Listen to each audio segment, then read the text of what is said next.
my question to you was, is car audio dead? Because we were a little bit, what are we going to do in the next 5-10 years? We had a warehouse full of sub boxes that nobody wanted. These are the kind of bills we saw day-to-day basis, and it's a shame. It's an absolute shame. What happened to that era, man? Guys, Parm at Car Audio, and welcome back to the channel. Now, if you are new to the channel or if you've just stumbled across us, please remember to click that subscribe button because I wouldn't want you to miss out on some awesome content. You always say that, don't you? Yeah, it's kind of like just rolls off the tongue now. Okay. But, Hi guys, yeah. Raj of Car Audio. Yeah. And today we're going to have a discussion about whether or not car audio, as in not in the company Car Audio Security, but car audio in general, is it dead? CAS Unplugged. What do you think? I'm going to answer that question, but let's take it back a bit. Let's just strip away some of the layers and let's talk about car audio and how it started for us and just talk about some of the changes over the years. So, we started car audio in the 90s and that was the era of cassette decks. Full logic. Yeah, well, which was just a motorized. You press the button and the cassette mech was motorized, and everyone was like, "Wow, look at that!" Fully motorized with auto reverse and so on and so on. Music search, AMSS or whatever, it's automatic music search system. You had your cassettes that you'd buy from HMV or from the Virgin Music Store. Your now our price. Yeah, our price. Yeah. Now hits 5, now hits 7, and if anything, if you watch Johnny Smith, who on YouTube does all the barn finds, he'll find a car which has been locked away in the garage for 20 or 30 years, and he'll have a cassette player, and he'll press eject, and that will come. Now hits 7, and it's still in there from when the previous owner or the current owner, passed away, and he played it. So what cassettes did you use? I used TDK SA90s. Oh yeah, they were pretty popular. Yeah, the D90 was the basic one, which did the job, and then you had the SAs, and then you had the MAs, the metals. That's it. They were sick. I used to do the metal ones if it's a special LP or whatever. What I was doing, that's for myself. And if it was an SA, I wouldn't mind somebody pinching it. My sisters used to pinch them like, you can have the SA, but you're not touching the metal cassettes. Because they were a lot more expensive, weren't they? Well, in the scheme of things, they were like £5. That was a lot of money back then. That was a lot of money. That was a week's lunch money. Yeah, probably for you. The SAs were about £2, and the D90s, you get like a pack of 5 for £3 or something like that, £4. Crazy. But let's sort of rewind it back to the 90s when we were really in car audio. I would say potentially at its height. And we talk about the max power era as well. But I think the biggest thing back then was you could go out on a Thursday once you bought your Auto Trader. You buy a car, you insure it. The first thing you do is get a stereo. And how many times did we have customers come into the shop on a Saturday say, I've just bought this car Friday, yesterday or Thursday. It's got no stereo, or the stereo's trash. I need a stereo. I'm like, yeah, here you go, here's a stereo. In most cases, they're DIYers anyway. That's because you could DIY it. Yeah, you could do it. It was one plug the aerial in, plug the ISO socket in and push it into your dash and job done. Cars were a lot easier to take apart. It was easy. There was nothing to it, really. Yeah, I know that because I used to fit car stereos in the 90s. No, you didn't. I did. What? I've got proof. What, on your driveway? No, CAS in Tottenham Court Road. Really? Round the back. Never had any come back neither. That's because... It was so easy. It was so easy. Yeah. As you said, it was a stereo, an ISO plug, and maybe an aerial adapter. In most cases, you didn't need that anyway. Plonk it in and off you go. Yeah, plug it in and off you go. And obviously with most new cars now, some of them, the stereo can't be changed, full stop. And in a lot of vehicles, you can change the stereo, but you have to spend the best part of £200 to £300 in some cases on buying just a fitting kit.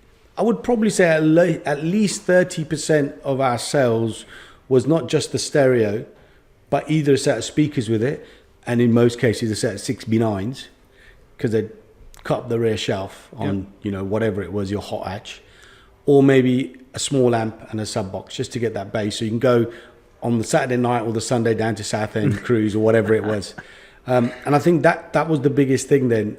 The demand was the first thing you considered when you bought a car.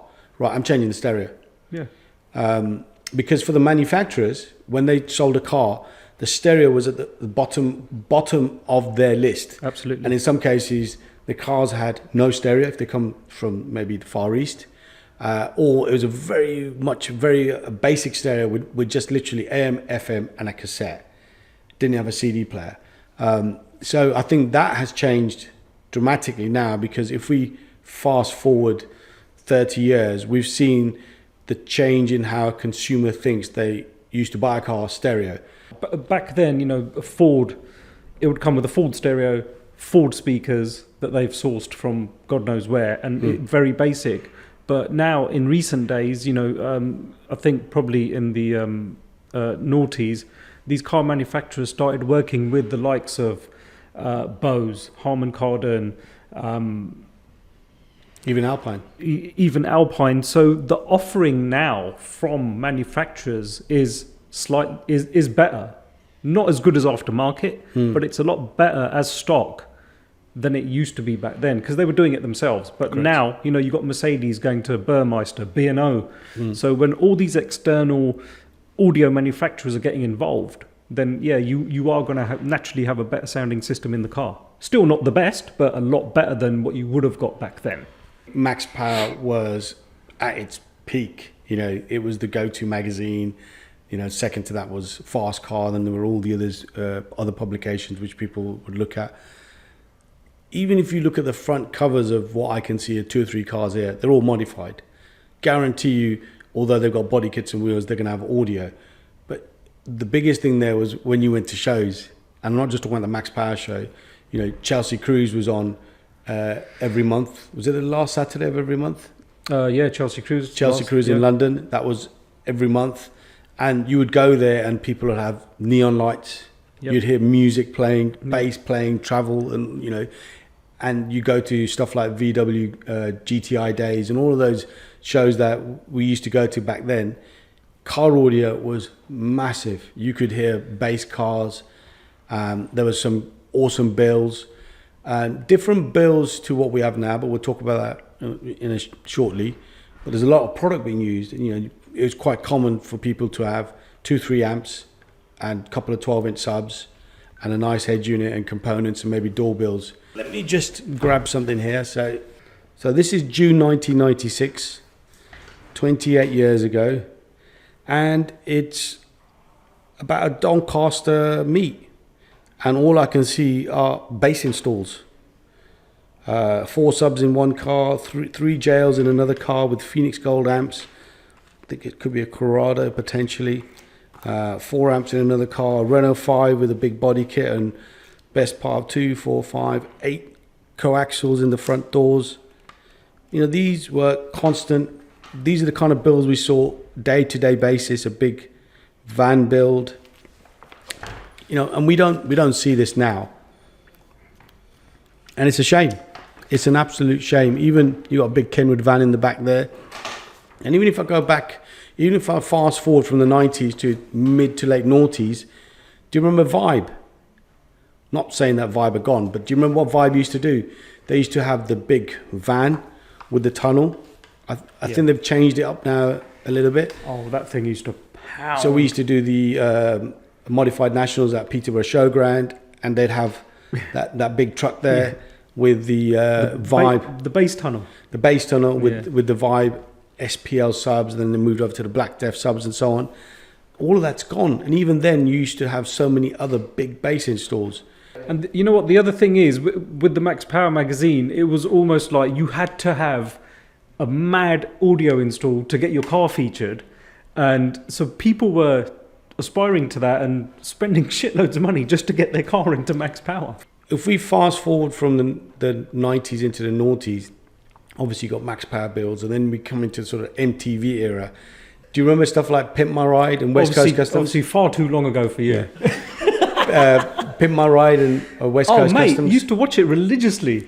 Some of those builds were laughable and cringy. I wouldn't do that. Back then they were cool. No, some of them back then, they were cringy. Oh, really? Oh. Some of them back then, I remember watching and thinking, what have you done here? And it was like, it was weird because in a way, it was like West Coast Customs and Pimp My Ride. They were like doing stuff which was done 10 years prior, but showing it in the noughties. Actually, one of our producers has got a clip to show us. Let's check this out. I just got done riding in Tanita's Beaver. Okay, guys. Looking back at this, it was blatantly all staged, right? Of course it was, you know. No, but this is stage obviously for the cameras, but they are actually doing the work. Yeah, of course, yeah. But, you know, some of these builds were big number builds, you know, a lot of money, a lot of dollars went into them. But the audio sometimes was a little bit overboard, wasn't it? It was overkill. Right. Mad Mike. Electronics. 8 MTX Thunder speakers. They're gonna rotate 3. So I'm just going to pause it here. Yeah, they were big on MTX, weren't they? Now, one thing is, some of these brands are gone as well. So you got Magic Mike there with MTX audio. Is it Mad? Oh. Sorry, we can't go back and change that. It was a mistake. Okay. So this is Mad Mike, who is the tech guy. Yeah. And he's holding an MTX sub. And we used to sell these in Tottenham Court Road and when we were in our first shop next door. But MTX now in the UK is done. It's still available in the US because we saw it at SEMA. Yeah. But it's not on the scale that it was. And it's quite weird. 'Cause I'm sure if we go back and watch more of these episodes, there's going to be brands that are gone, died. Yeah, 100%. Right now, I'm installing this high torque motor. So with the That's crazy. Come on, he used to make Spinning sub box. Spinning sub box. Come on. That's an idea. I don't know about health and safety though. Oh, Oi, that looks like a gun barrel, doesn't it? Yeah. So what about all the cables spinning around? How are the cables all working? That's true. Okay, so I'll end that one there. Now that's actually a pretty cool build. That was all right. 1960s, I don't know what it was, Chevy Impala or something like that. That's a pretty cool build, but I've seen other stuff of theirs. Not recently, but I've seen other stuff, which is like proper cringy. Questionable. Yeah, very ropey. Let's now move away from Max Power era, the 90s and the noughties. Present day. Yeah, So come towards present day. You normally have the answer for everything. What happened to that era, man? What do you think has affected it mostly? Like, look, we're still selling as much. Well, we're selling more car audio now than we were back then. Obviously, we're a bigger firm, but obviously, from people filling up their boots with subs and all that kind of stuff. The scene on car audio has changed. What do you think has? There are numerous reasons why the scene has changed, and one of them is when Max Power died, so did all those shows. Chelsea Cruise, Southend Cruise. These are the cruises that I know about. The car shows and the car meets has all changed. People no longer meet on a Friday night or Saturday night at McDonald's car park to play bass. They're going down to their local Morrison's car park to do burnouts.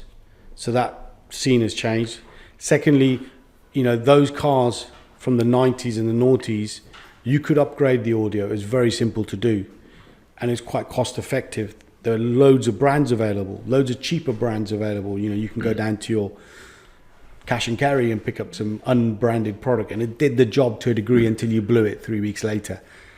Now, fast forward, most younger guys, so when I say young guy, I'm sort of referring to 18 to 25, their first car typically now is a Polo, okay?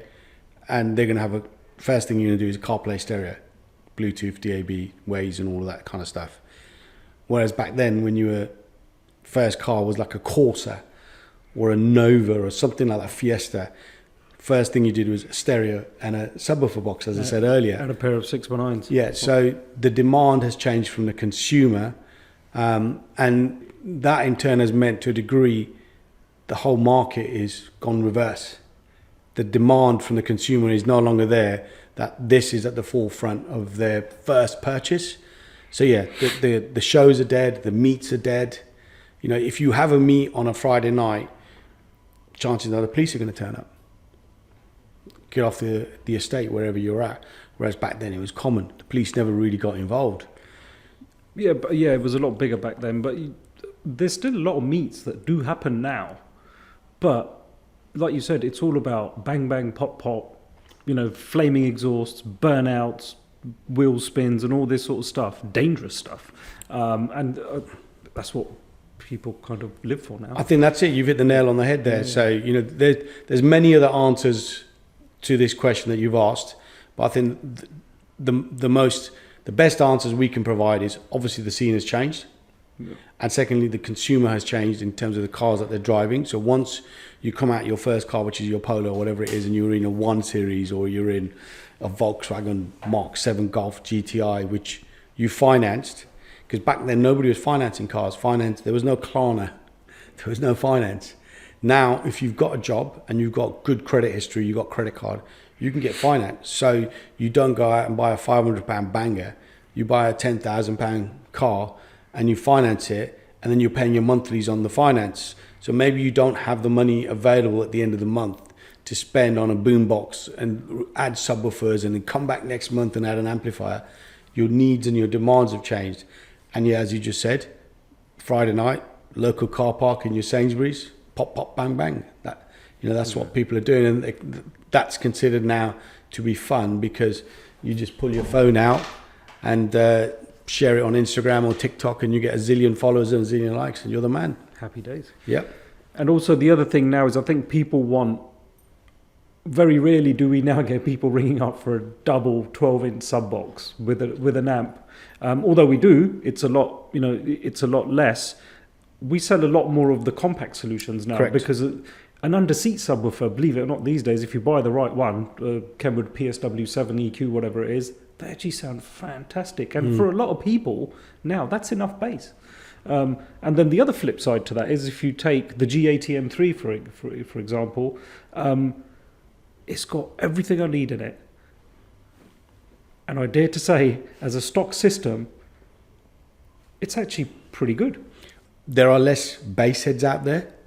And when I say the word bass head, I mean somebody who used to jump in a car and the first thing you do is whack the volume up, and you can hear them coming down the road. We don't really hear that anymore. In that era and up into the noughties, you could be in a restaurant and you would hear a bass head drive past. It was common. Lesser now, you hear a loud car with a loud exhaust drive past all the time. And if you're in central London, that's all you're going to hear. You're not going to hear someone driving past with music. And if anything, people sort of turn their eye up and think, well, what is this dude doing, playing music loud? Back then, you're like, yeah, he's got a good track on there. And you'll be 5 cars in front and you're listening to his. You turn your music down and listen to his music. Correct. And I also think nowadays people want more sound quality over B-line nowadays. It's quality over quantity. Yeah. So consumers may be prepared to pay a little bit more to get less but better quality components. And you can't no longer go to Wembley Market and pick up some bits and pieces on a Sunday and throw it in your car, because these cars, you can't do that. Because you've got CAN signals and you've got so much tech in there. Yeah. And you've got everything sometimes going through the stereo.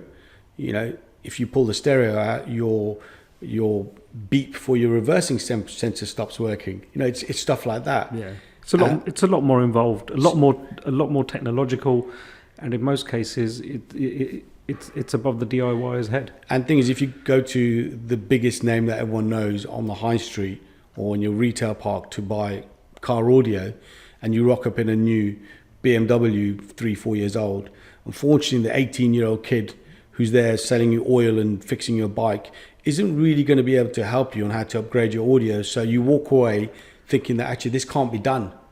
So you forget about it. Whereas you need to find a specialist, and the specialist will never turn that customer away, because there's always options available. What you need to remember is that the audio is not the car manufacturer's number one priority. The comfort and the drive and the performance of the car is their number one priority, not the audio system.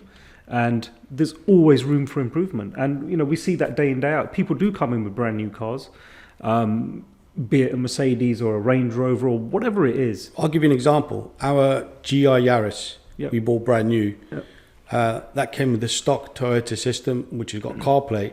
The speakers were rubbish, absolute pants, because it was all about the car.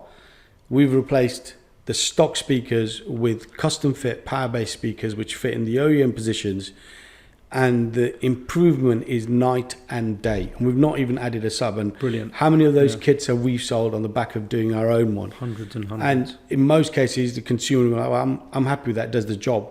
But because we've educated the audience by throwing the YouTube content out there, showing that it can be done, we've sold loads, and I'm sure other dealers have sold other components on the back of our video as well. Yeah. So the biggest thing here is, as Palmer said, it doesn't matter if you drive a GR Yaris, a Ford Fiesta, or a Tesla.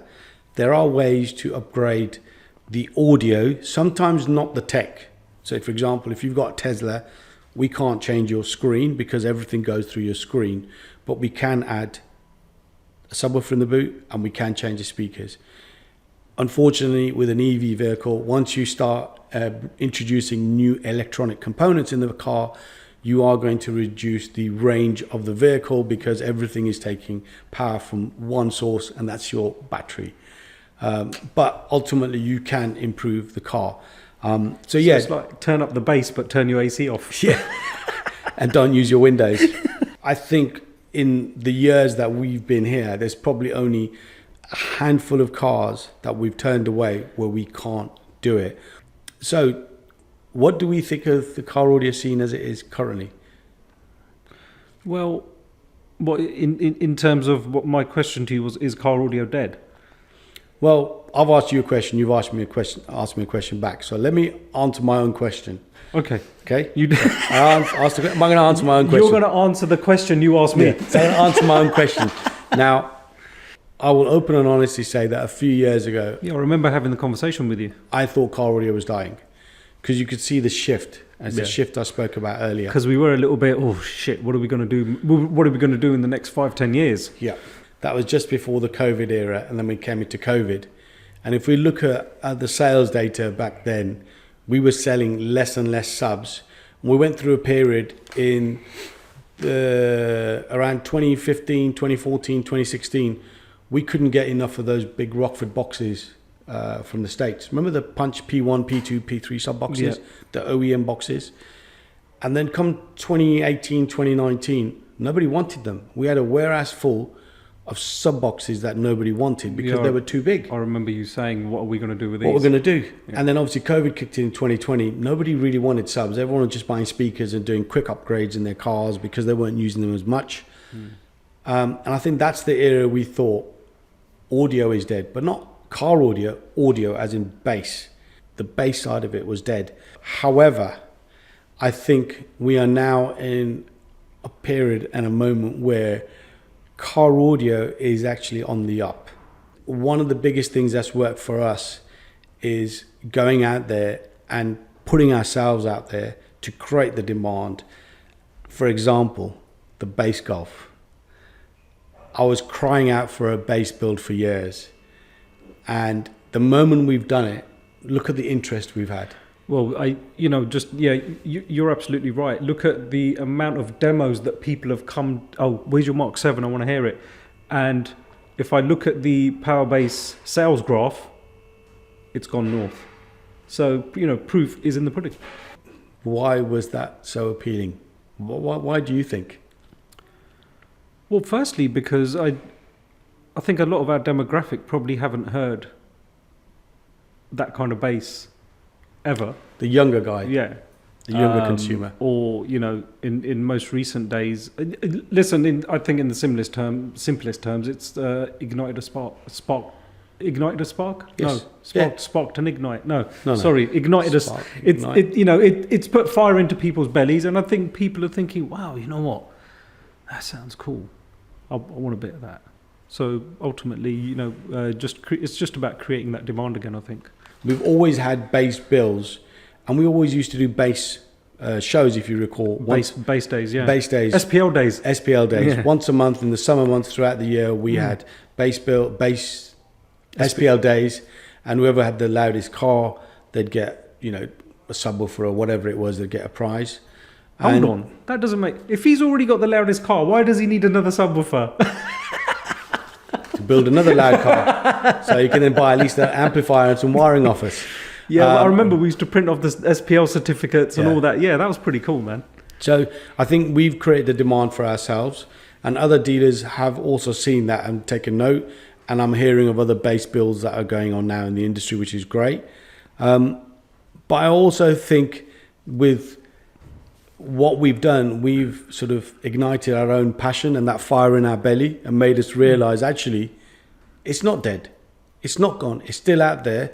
And on the back of finishing the Golf, which we started at the end of last year and finished for just after Ultimate Dubs in March, we are now doing a shop bass build, which I don't want to say too much more about, but you'll see on the channel at some point, which is at a lower price point, because I think the demand is most definitely there. I think also we should bring back these bass days. I you know, car and coffee meets are cool. Car and curry meets are cool. Night vibes, you know, all of this stuff we've done. But I think those bass days, if we start bringing them back, it will ignite the passion in some of our consumers, because it'll put a smile on their face. I think, actually, you know what? I'd like to do that. I'd like to do that in my project, or, you know, consider something like that. Don't you think we should bring it back? In fact, guys, don't you think we should bring these bass days back? Even if you look at some of the customers that have come through this shop in the last, I'm just going to go last few months, okay? Stuff that I've seen, you've probably seen more. We've had that T6.1 in, and a customer bought a Rockford Fosgate 13-inch subwoofer in a box which was the size of this table. Yeah, he just wanted it to pound. With a Rockford Fosgate T2500.1 amp. The amp alone is like £1,400. Car audio is not dead. It's never going to die. It's alive and kicking. I'm telling you, mate. Literally is. And I think the next few years we're going to see a rise in big bass builds. Maybe not to the levels of the 90s, but from what I've seen go through the workshop and speaking to other dealers and speaking to the brands that we work with, you can see the demand is there. It's ramping up. And I think give it 2, 3, 4 years, you'll see a lot of OEM vehicles with high-end audio, and you'll go to shows. Not only will you see the car slammed on the floor with some nice set of wheels, actually audio will be part and part of it. And I'd like to say, and I'd like to think that we are one of the reasons. We're the instigators for that. We're not the sole reason, but it's nice to think we're the instigators for that. And if what we're doing ignites a spark, puts a fire in your belly, then I think we've done our job exceptionally well. And the other thing is, if you look at manufacturers, I'll take Alpine as an example. If Alpine thought car audio was dying, why would they re-release a newer version of their F1 and status range? Because the first bit, the first time that was released was 90s or 80s. No, it was late 90s. Late 90s, and then they discontinued it. Late 90s, early noughties, yeah, then it phased out. Now, if they thought car audio was dying, they would have put all that R&D into a new range of F1 and status product to relaunch it. Some of the amplifiers that we were using 10 years ago, which you, as you said earlier, were humongous, they're now compact digital amplifiers. They draw less current from your battery. Gone are the days where you fit 2 amplifiers in your car and you've got dimming lights at the traffic lights, because the digital amps don't draw that kind of current, getting a lot more power.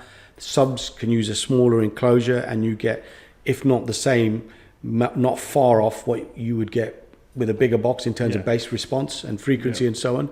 So you are getting a lot more for less. Price-wise, probably very similar.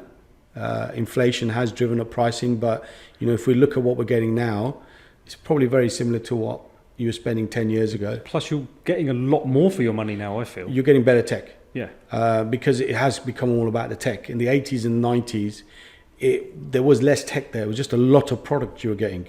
Now, the tech era has come in and everything is efficient. It's all about efficiency. It's all about heat dissipation. It's all about small is more. So, and I think that's potentially one of the reasons why it's coming back. Some of those guys that maybe bought stuff in the 90s, now they're a little bit older, they've got a bit of money in their pocket, they've got their second car, their third car, they've got their weekend toy. They want to buy audio. And how many cars do we see here now that are, I wouldn't say classic cars, but a little bit older, and people want to upgrade their audio? So to me, that shows car audio is still going strong, and it will keep going strong for a very long time. Because if it doesn't, I'm going to be out of a job. So please keep buying subs and speakers, please. Okay, so I think we'll wrap it up here, guys. A nice debate, a nice topic, something that's very close to both of our hearts because we've grown up in that era, and now we're in the tech era.